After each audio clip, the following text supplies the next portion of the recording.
नमस्कार, मैं हूं विजयश्री और स्वागत है आपका सियासत नगरी में। दिल्ली से बिहार तक वोट चोरी और वोटर लिस्ट रिवीजन पर सियासी संग्राम तेज हो गया है। कांग्रेस नेता राहुल गांधी के बाद अब आरजेडी नेता तेजस्वी यादव ने चुनाव आयोग और बीजेपी पर सीधा वार किया है।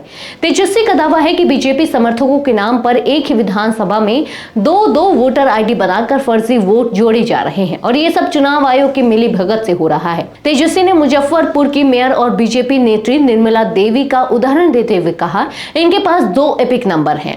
एक ही विधानसभा में 2 अलग अलग बूथ, 2 अलग अलग उम्र और 2 अलग अलग वोट। यहां तक कि एसआईआर में 2 अलग अलग फॉर्म भरे गए और अलग अलग साइन किए गए।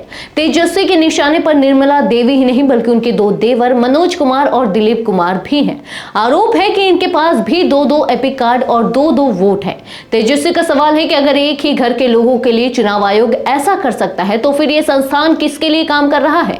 आरजेडी नेता का आरोप है कि यह पूरी साजिश बीजेपी के संभावित प्रत्याशियों को फायदा पहुंचाने के लिए रची जा रही है। उनका दावा है, बिहार की जनता जानती है कि ये लोग वोट चोर हैं। 2020 में सिर्फ 12,756 वोट के अंतर से धांधली कर 15 सीटें हमसे छीनी गई। अब की बार जनता जवाब देगी। तेजस्वी ने प्रधानमंत्री मोदी पर भी निशाना साधते हुए कहा कि उनका कोई करिश्मा नहीं है बल्कि सरकार चुनाव आयोग जैसी संवैधानिक संस्थाओं के सहारे बनाई जा रही है। इसी बीच बिहार वोटर लिस्ट रिवीजन को लेकर मामला सुप्रीम कोर्ट में भी गर्म है। कल हुई सुनवाई में अदालत ने माना कि आधार कार्ड नागरिकता का सबूत नहीं है और इसे वेरीफाई करना जरूरी है। सुनवाई में कपिल सिब्बल ने आरोप लगाया कि बड़ी संख्या में जीवित लोगों को मृत दिखाकर उनके नाम काटे गए। चुनाव आयोग की ओर से वकील राकेश द्विवेदी ने सफाई दी कि यह सिर्फ ड्राफ्ट रूल है और छोटी मोटी गलतियां संभव है, लेकिन विपक्ष का आरोप है कि यह गलती नहीं, सुनियोजित योजना है जिसमें विरोधी वोट काटे जा रहे हैं और बीजेपी समर्थकों के फर्जी वोट जोड़े जा रहे हैं।